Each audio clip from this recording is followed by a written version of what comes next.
Kapag tayo po ay nasa loob po ng bahay, alamin po natin kung ano po yung mga matitibay ng mga struktura, kagaya po ng mga poste, at yung pong mga biga. Ano po, kung tayo po ay nasa malapit sa pader, ang gagawin po natin, yung pong kalimitan na naririnig po natin, drop, cover, and hold on. Paano po yun? Drop,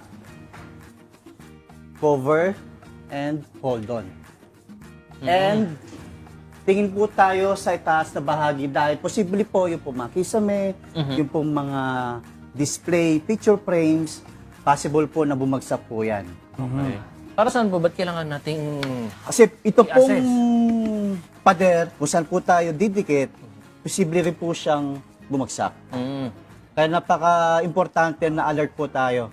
Kung tayo po ay nasa loob po ng kusina, may mga table naman po yan, ang gagawin po natin, duck, cover, and hold.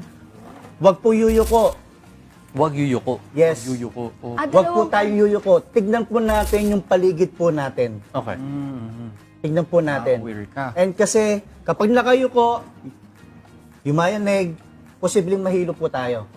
Huwag po tayong kukuha ng video gamit ang cellphone. Kasi gusto po natin na may emphasis po yung safety po ng bawat isa.